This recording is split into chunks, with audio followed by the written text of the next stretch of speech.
जय श्री राम दोस्तों। आज हम लेकर आए हैं विलियम शेक्सपियर का लिखा नाटक द टैमिंग ऑफ द श्रू, जिसका हिंदी रूपांतरण किया है गंगा प्रसाद उपाध्याय ने। इटली के पादुआ नामी नगर में एक धनाढ्य रहता था जिसका नाम बप्टिस्टा था। बप्टिस्टा के दो लड़कियां थीं। एक का नाम कैथराइन था, दूसरी जो छोटी थी वयंका कहलाती थी। वयंका बड़ी सुशीला और नम्र थी। उसकी भाषा ऐसी प्रिय थी कि शत्रु का हृदय भी एक बार उसको देखकर आकर्षित हो जाता था। परंतु कैथराइन बड़ी कुटिल थी। उसकी प्रकृति ऐसी कठोर थी कि वह झट लड़ पड़ा करती थी। उससे बात करने को किसी का भी जी नहीं चाहता था और सब नगरवासी उसको कुटिल कैथराइन कहा करते थे। बप्टिस्टा को अपनी ज्येष्ठ पुत्री की कुचाल देखकर बड़ा क्रोध आता था और उसके संबंधी भाई बंद कैथराइन से बड़ा दुख मानते थे। अब होते होते वह बड़ी और विवाह योग्य हो गई थी, परंतु पादुआ भर में उसकी कुटिलता ऐसी प्रसिद्ध हो गई थी कि कोई मनुष्य उससे विवाह करने का साहस न करता था। वयंका के विवाह के लिए बार बार लोग आते थे, परंतु बप्टिस्टा यह कहकर टाल देता था कि अभी मुझे कैथराइन का विवाह करना है। जब तक बड़ी लड़की के विवाह से हाथ खाली नहीं होते, छोटी का विवाह नहीं किया जा सकता। इससे बप्टिस्टा का प्रयोजन यह था कि किसी न किसी तरह कैथराइन का विवाह हो जाए। इस प्रकार थोड़े दिन व्यतीत होने पर पादुआ में पेट्रोक्यो नामी एक भद्र पुरुष आया और कैथराइन के रूप तथा धन की प्रशंसा सुनकर उससे विवाह करने पर राजी हो गया। यद्यपि वह सुन चुका था कि कैथराइन बड़ी कुटिल और लड़ाका है, परंतु इस बात से उसे कुछ भी संकोच न हुआ और मन में ठान ली कि इस लड़ाका स्त्री का विवाह करके उसे वश में करूंगा। उसे अपने चातुर्य का इतना बल था कि वह कैसी ही कुटिल स्त्री को वशीभूत कर सकता था। पेट्रोक्यो एक विलक्षण पुरुष था, मानो ईश्वर ने इसे कैथराइन से विवाह करने के लिए ही उत्पन्न किया था। एक ओर तो वह बड़ा तेजस्वी, दृढ़ प्रतिज्ञा, स्थिर बुद्धि और धैर्यशील था। दूसरी ओर वह रसिक और हास्यप्रिय भी था। एक विचित्र बात उसमें यह थी कि जब वह वस्तुतः शांत चित्त होता था, उस समय भी यदि आवश्यकता हो तो अपने मुंह को क्रोधमयी और विभीषण बना लेता था, चाहे क्रोध का कोई भी कारण न होता और उसके चित्त में किंचित भी शोक न होता, फिर भी हंसी के तौर पर वह अपनी सूरत ऐसी बना लेता मानो उसे बहुत क्रोध आ रहा है, फिर स्वयं ही अपनी इस बनावट पर हंसता। ऐसा पुरुष कैथराइन के सर्वथा योग्य था।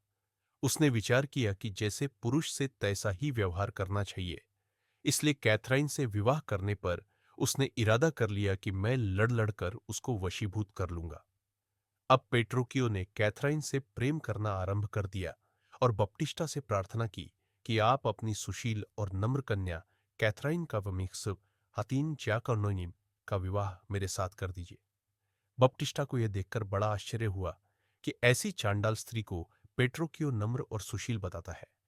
यद्यपि उसकी बड़ी उत्कंठा थी कि जिस प्रकार हो सके कैथराइन का विवाह कर देना चाहिए, परंतु उसने स्पष्ट कह दिया कि मेरी पुत्री बड़ी कुटिल है। उसके कथन का एक साक्षात प्रमाण भी मिल गया। जब वे दोनों परस्पर बातें कर रहे थे, तब कैथराइन के संगीत पाठक ने बप्टिस्टा से शिकायत की कि तुम्हारी लड़की ने बाजे से मेरा सिर तोड़ दिया, क्योंकि मैंने उसे ठीक ठीक बजाने की शिक्षा की थी। यदि साधारण मनुष्य होता तो ऐसी कुटिल स्त्री के इस गुण को सुनकर झट कान पर हाथ रख लेता और कभी विवाह का नाम भी न लेता, परंतु पेट्रोकियो ऐसा न था।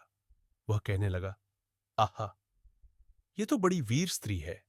मैं तो इसके गुणों का श्रवण कर मोहित हुआ जाता हूं। मैंने तो पहले ही सुना था कि कैथराइन सर्वगुण संपन्न है, इसीलिए वरुणा नगर से इतनी दूर मैं यहां आया हूं। फिर बप्टिस्टा से कहने लगा, महाशय, मुझे बड़ी जल्दी है, मैं रोज रोज यहां नहीं आ सकता। आप शीघ्र उत्तर दीजिए। मेरे पिता को तो आप जानते ही हैं। अब उनका देहांत हो गया है और उनकी सब संपत्ति मेरे हाथ आ गई है। अब आप बताइए कि क्या अपनी सुशीला पुत्री का विवाह मेरे साथ करेंगे? और यह भी जानना चाहता हूं कि कन्यादान के साथ आप क्या धन देंगे?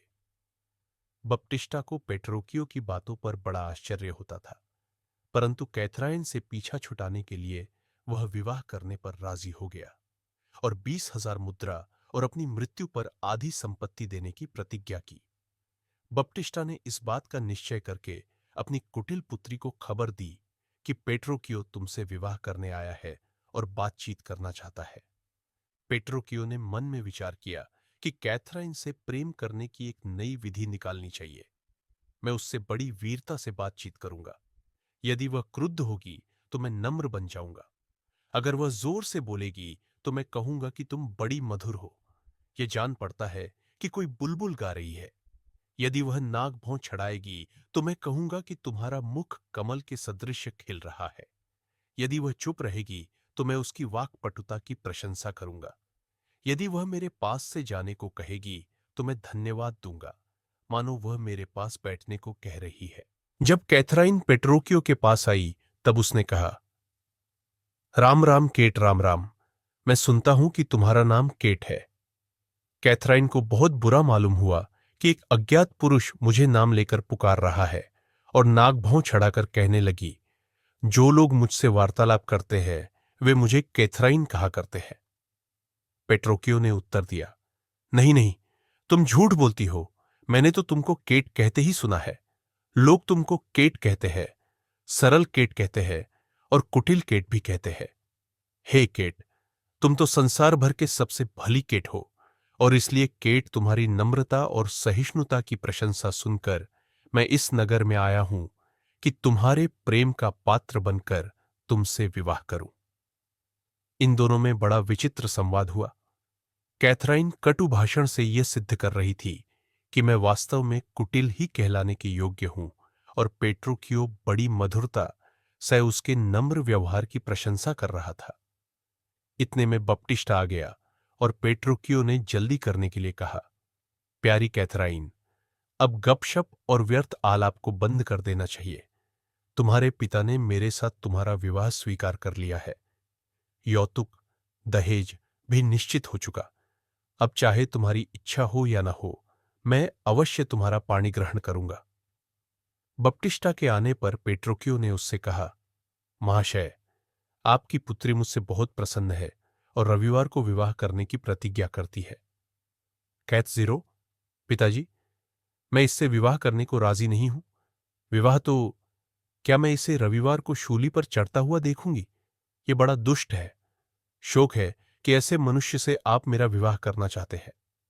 पेट जीरो, महाशय, आप कैथराइन के इन बनावटी कटु शब्दों पर ध्यान न दीजिए। हमने परस्पर सब कुछ निश्चित कर लिया है। यह बात पहले ही से निश्चित हो चुकी है कि आपके सामने यह विवाह करने में संकोच करेगी, अन्यथा यह मुझसे बड़ा प्रेम करती है। फिर कैथराइन से, केट, प्यारी केट, अपना हाथ इधर लाओ। मैं अब वेनिस को जा रहा हूं, वहां से तुम्हारे लिए बहुत उत्तम और बहुमूल्य वस्त्र लाऊंगा। बपटिस्टा से, पिताजी, आप विवाह की तैयारी कीजिए और अपने मित्रों को निमंत्रण दीजिए। मैं अपनी कैंट के लिए अंगूठी और अनेक प्रकार की उत्तम उत्तम चीजें लाऊंगा। कैथराइन से, केट, मुझे प्यार करो। हमारा तुम्हारा रविवार को विवाह होगा। रविवार को विवाह का दिन था। बपटिस्टा के संबंधी और इष्ट मित्र वहां एकत्रित थे, परंतु पेट्रोकियो नहीं था। कैथराइन रो रही थी और कहती जाती थी कि दुष्ट पेट्रोकियो ने मेरा उपहास किया है। इतने में पेट्रोकियो आ गया, परंतु उसके पास कोई भी बहुमूल्य और उत्तम वस्त्र न था, जैसी कि उसने प्रतिज्ञा की थी। उसके शरीर पर भी उत्तम वस्त्र न थे, किंतु फटे पुराने कपड़े पहनकर आया था। आज उसके नौकर भी मैले कुचैले कपड़े पहने हुए थे। पहले दिन की तरह उत्तम घोड़ा भी नहीं था, किंतु दो लदघुड़ियां उसके साथ थीं। एक पर वह स्वयं बैठा था और दूसरी अपनी कुटिल वधू के लिए लाया था। सब लोगों ने पेट्रोकियो से प्रार्थना की कि विवाह के योग्य कपड़े धारण कर लो, पर उसने न मानी और कहने लगा कि कैथराइन का विवाह मेरे साथ होगा, न कि मेरे वस्त्रों के साथ। इसी प्रकार जो कोई पेट्रोकियो से बात करता था, एक अनूठा उत्तर पाता था। आखिरकार वे सब लोग मजबूर होकर वर वधू के साथ विवाह संस्कार के अर्थधर्म मंदिर में पहुंचे। पेट्रोकियो मार्ग में उन्मत्तवत तमाशे करता जाता था। जब मंदिर में पहुंचे और पुरोहित ने पूछा कि पेट्रोकियो, क्या तुम कैथराइन से विवाह करोगे? तब उसने इतने जोर से चिल्लाकर उत्तर दिया कि सब लोग चौंक पड़े और किताब पुरोहित के हाथ से छूट पड़ी। और जब वह अपनी पुस्तक को उठाने भूमि पर झुका, तब इस अनोखे दूल्हे ने उसकी पीठ पर एक ऐसा धक्का मारा कि वह बेचारा फिर ग्रंथ सहित धरती पर गिर पड़ा। जिस समय संस्कार हो रहा था, वह उन्मत्त की तरह नाना प्रकार के विघ्न कर रहा था। कभी तो बड़े जोर से अपने पांव भूमि पर मारता, कभी इतने जोर से चिल्लाकर मंत्रोच्चारण करता कि सब अतिथियों का नाक में दम आ जाता।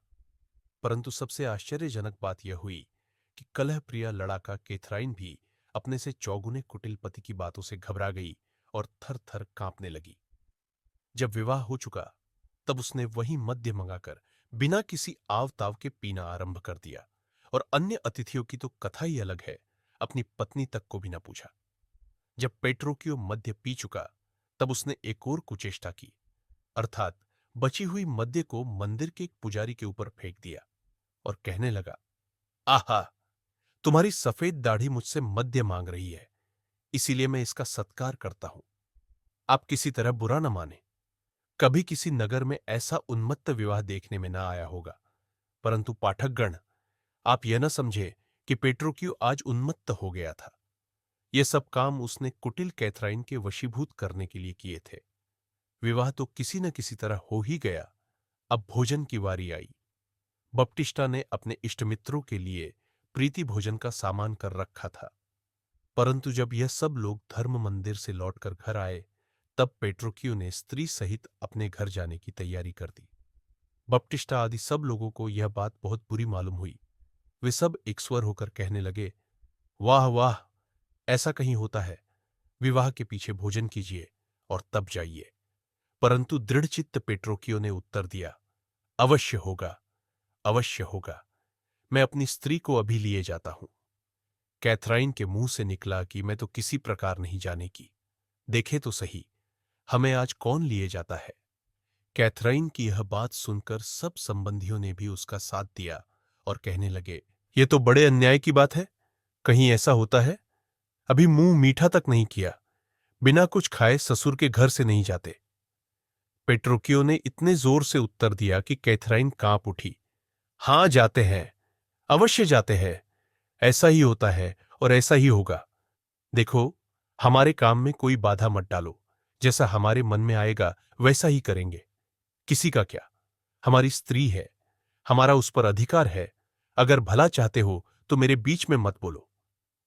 ये सब बातें ऐसे उच्च स्वर से की गईं कि और तो और बप्टिस्टा को भी कुछ कहने का साहस न हुआ, और बेचारी कैथराइन बिना कान हिलाए उसी बुरी घोड़ी पर सवार हो बिना खाए पिए अपने पति के साथ चल दी।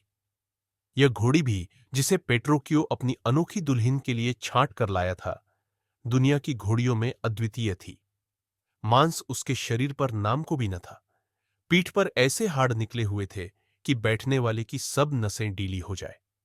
काठी के स्थान में कुछ चीथड़े डाल दिए गए थे, इसलिए बैठने में बड़ा कष्ट होता था। चाल उसकी ऐसी मंद थी कि कछुआ उससे बाजी ले जा सकता था। ऐसी विचित्र घोड़ी पर अपनी विचित्र वधू को सवार करा के पेट्रोकियो ने घर को प्रस्थान किया, परंतु जिस मार्ग में होकर वह घर जा रहा था, वह भी कुछ कम विचित्र न था। कहीं नाला, कहीं दलदल, कहीं कीचड़ और कहीं मिट्टी के टूदे।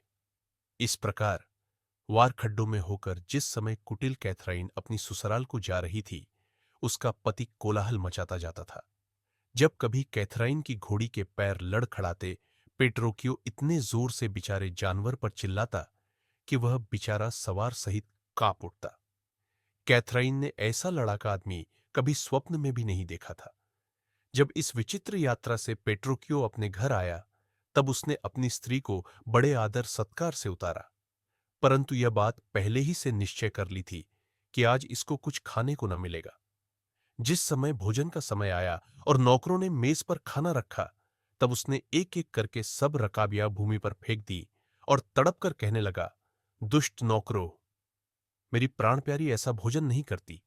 आज पहले ही रोज तुमने ऐसा बुरा भोजन बनाया है कि मैं एक सिरे से तुम सबको दंड दूंगा। पेट्रोकियो की स्त्री और ऐसा बुरा खाना, छी, छी, छी। जब कैथराइन दिन भर की थकी हुई सोने के कमरे में गई, तब यह कहकर कि चारपाई ठीक नहीं है, चादर मैली है, तकिया में बिनोला चुभता है, उसने सब वस्त्र भूमि पर फेंक दिए। बेचारी कैथराइन सारी रात कुर्सी पर बैठी रही। जब कभी वह सो जाती, तब पेट्रोक्यू बड़े जोर से अपने नौकरों पर चिल्ला पड़ता और कुपित हो कहता कि तुमने अच्छे वस्त्र न बिछाकर मेरी स्त्री का अपमान किया है। दूसरे दिन भी उसने ऐसा ही किया। जब वह अपनी स्त्री के समीप जाता तब बड़ी चिकनी चुपड़ी खुशामद की बातें बनाता, परंतु भोजन और सोने के समय वही हाल करता। खाना जमीन पर फेंकता, रकाबियां तोड़ता और नौकरों पर क्रुद्ध होता। दीन कैथराइन अब अपना सब लड़ाकापन भूल गई। भूख के मारे उसे छठी तक की याद आती थी। छिपकर उसने नौकरों से प्रार्थना की कि कुछ खाना ला दो, परंतु वे लोग पहले से सिखा दिए गए थे। उन्होंने स्पष्ट कह दिया कि हम अपने स्वामी से डरते हैं, बिना आज्ञा के कुछ भी नहीं कर सकते। इस प्रकार तंग आकर बिचारी कहने लगी, अरे, क्या इसने भूखों मारने के लिए विवाह किया था? भिखारी तक मेरे बाप के घर भोजन पाते हैं, परंतु मैं जिसने कभी भूख का नाम तक नहीं सुना था, बिना भोजन के मर रही हूं। नींद के मारे मेरा सिर चकरा रहा है, यह मुझे सोने नहीं देता और कोलाहल से मेरा पेट भर रहा है। इस पर भी वह यह कहता है कि तुमसे प्रेम करता हूं। जब कैथराइन अकेली बैठी ये बातें कर रही थी, पेट्रोक्यो वहां पर आ गया और थोड़ा सा खाना उसके सामने रखकर कहने लगा, केट, प्यारी केट, तुम कैसे हो? क्या तुम्हें भूख नहीं है? देखो, मैं अपनी प्राण प्रिया के लिए स्वयं खाना बनाकर लाया हूं। ये दुष्ट नौकर अच्छा भोजन नहीं बनाते। मुझे आशा है कि तुम इसे अवश्य पसंद करोगी। कैथराइन को चुपचाप देखकर, है, बोलती नहीं? क्या भूख नहीं है? अच्छा, नौकर इस रकाबी को उठा ले जाओ। कैथराइन का भूख के मारे दम निकल रहा था। उसका घमंड सब पानी हो चुका था। पहले तो उसे क्रोध आया, फिर सोच विचार कर कहने लगी, नहीं नहीं, रकाबी को यही रहने दो। परंतु पेट्रोकियो का प्रयोजन कुछ और ही था। वह कहने लगा, प्यारी केट, जो मनुष्य थोड़ी सी भी भलाई करता है उसे धन्यवाद देते हैं। मैंने तो ऐसी मेहनत से भोजन बनाया है, बिना मुंह में धन्यवाद दिए मत खाओ। कैथराइन ने अपनी इच्छा के विरुद्ध चुपके से कहा, अजी, मैं तुम्हें धन्यवाद देती हूं। जब वह खाने लगी तब कहने लगा, प्रिय, धीरे धीरे खाओ, जल्दी खाने से स्वास्थ्य बिगड़ जाता है। प्यारी केट, अब हम तुम्हारे पिता के यहां चलेंगे और खूब बाहर रहेगी। तुम्हारे लिए एक उत्तम कोट, टोपिया और सुनहरी अंगठियां बन रही है। इस बात को सच्चा करने के लिए एक बजाज और दर्जी को बुलाया। ये दोनों कैथराइन के लिए वस्त्र लेकर उपस्थित हो गए। अभी कैथराइन ने आधा पेट खाना भी नहीं खाया था कि पेट्रोकियो ने उसके सामने से थाली उठाकर नौकर को दे दी और कहा, अरे, क्या तुम खा भी चुकी? बजाज ने एक बहुत उत्तम टोपी पेट्रोकियो को दी और कहा, महाराज, यह वही टोपी है जिसके बनने की आपने आज्ञा दी थी। पेट्रोकियो टोपी को देखते ही आग बबूला हो गया और कहने लगा, छी छी छी, ये भी कोई टोपी है? बजाज ने विनयपूर्वक कहा, महाराज, ये तो अच्छी टोपी है, क्या आपके पसंद नहीं? कैथराइन बोल उठी, हां, ये टोपी बहुत अच्छी है, मैं इसको लूंगी। पेट्रोकियो, नहीं नहीं, ये टोपी किसी काम की नहीं। तो कैथराइन, नहीं, ये टोपी बहुत सुंदर है, सभ्य स्त्रियां ऐसी ही टोपी पहनती हैं। पेट्रोकियो, अच्छा, पहले सभ्य बनो, तब तुम्हें भी ऐसी ही टोपी मिल जाएगी। कैथराइन के शरीर में कुछ खाना खाकर थोड़ी सी शक्ति आ गई थी, इसलिए उसने तड़प कर कहा, अजी, मुझे भी कुछ कहने दो, मैं अवश्य कहूंगी। मैं कोई बच्चा नहीं हूं जो तुम मुझे बोलने नहीं देते। तुम तो क्या, तुम्हारे बड़ों ने भी मुझे कभी नहीं रोका। सुनो, और अगर नहीं सुन सकते तो कान बंद कर लो। पेट्रोकियो इन कटु वचनों के उत्तर में कटु वचन कहना नहीं चाहता था। उसके पास कैथराइन के वशीभूत करने का एक बहुत अच्छा उपाय था, इसलिए उसने बात टालकर उत्तर दिया, हां, ठीक है प्यारी, ठीक है, तुम सत्य कहती हो। यह टोपी वस्तुतः ठीक नहीं है। तुम जो इस टोपी से घृणा करती हो, यह बात मुझे पसंद है। कैथराइन, चाहे पसंद हो या ना हो, मुझे यह टोपी भली मालूम होती है। मैं इसे अवश्य लूंगी या किसी को ना लूंगी। पेट्रोकियो, क्या तुम ये कहते हो कि मैं कोट लूंगी? अच्छा, अभी लो, तुम्हारे लिए एक अच्छा कोट मंगाता हूं। इतने में दर्जी ने एक बहुत उत्तम कोट लाकर दिया, परंतु पेट्रोकियो की इच्छा यह थी कि कैथराइन न टोपी ले और न कोट, इसलिए कोट में भी बुराइयां निकालनी आरंभ की और कहने लगा, राम राम, कैसा बुरा कपड़ा लगाया है। अरे मूर्ख, देख तो ये बाहें हैं या तोपें हैं। दर्जी महाराज, आपने तो कहा था कि आजकल के रिवाज के अनुकूल बनाना। ये वैसा ही है। कैथराइन ने भी कहा कि मैंने ऐसा उत्तम वस्त्र कभी नहीं देखा। पेट्रोकियो ने इस झगड़े को बहुत काफी समझा और दर्जी और बजाज को कुपित होकर घर से निकाल दिया, परंतु गुप्त रीति से अपने नौकरों से कह रखा था कि जिस जिस चीज को मैं नापसंद कहकर लौटा दूं, उसको लेकर मोल चुका देना। बस ऐसा ही किया गया। जब बजाज और दर्जी चले गए, वह कैथराइन से बोला, प्यारी केट, चलो अपने पिता के घर चलो। अच्छे वस्त्र न सही, यही पहनकर चलेंगे। यह कहकर घोड़े तैयार कराए और कहा कि भोजन के समय तक बपटिस्टा के घर पहुंच जाएंगे, क्योंकि अभी 7 ही बजे है। वस्तुतः यह प्रातःकाल न था, किंतु दोपहर के 2 बजे थे। इसलिए कैथराइन ने नम्रता से कहा, मैं कह सकती हूं कि 2 बज गए होंगे। पिताजी के घर पहुंचते पहुंचते ब्यालू का समय हो जाएगा। परंतु पेट्रोकियो का यह प्रयोजन था कि कैथराइन इतनी उसके वश में हो जाए कि जो कुछ झूठ सच वह कहे, उसी को स्वीकार कर ले। इसलिए वह कहने लगा, मैं जो कुछ करता या कहता हूं, तुम उसी को काट देती हो। अच्छा, मैं आज नहीं जाने का। मैं उस दिन चलूंगा जब उतने ही बजेंगे जितने मैं कहूंगा। दूसरे दिन से कैथराइन ने आज्ञा पालन के नए गुण का अभ्यास करना आरंभ कर दिया, और जब तक कि उसका अभिमान बिल्कुल नष्ट नहीं हो गया, उसके पति ने उसे बपटिस्टा के घर जाने नहीं दिया। थोड़े दिनों में कैथराइन ऐसी वशीभूत हुई कि विरोध का नाम तक भी भूल गई।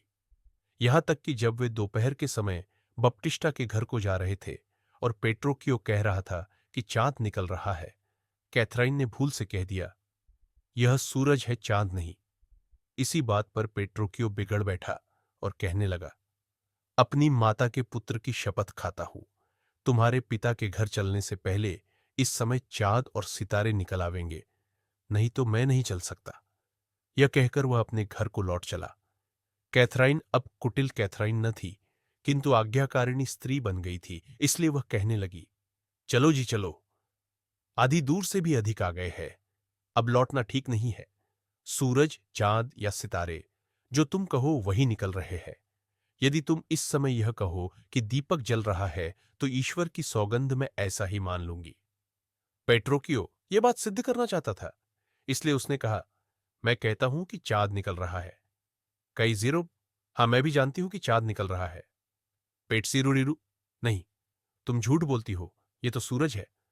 कैजीरो वीरू, ठीक, तो ये सूरज ही है, परंतु जब इसको सूरज नहीं कहते तो सूरज नहीं रहता। इसका जो कुछ तुम नाम रख दो, कैथराइन इसको सदा उसी नाम से पुकारा करेगी। न पेट्रोकियो आगे बढ़ा, लेकिन थोड़ी दूर जाकर उसने फिर यह जांच करनी चाहिए कि देखे कैथराइन अभी बिल्कुल वश में हुई या नहीं। इसलिए मार्ग में एक बुढ़े आदमी को आता देखकर यह कहने लगा, सुंदरी, राम राम। फिर कैथराइन से, प्यारी केट, क्या तुमने कभी ऐसी रूपवती स्त्री देखी है? देखो, इसका मुख चाँद सा चमक रहा है, इसकी आंखें तारागण के समान है। बुढ़े से, सुंदरी, राम राम लो। कैथराइन से, केट, इस सुंदर स्त्री को गले लगाओ। कैथराइन अब बिल्कुल वशीभूत हो चुकी थी, इसलिए उसने कहा, हे कुमारी, तुम बड़ी रूपवती हो। तुम्हारे सौंदर्य और यौवन को देखकर मुझे बड़ा आनंद होता है।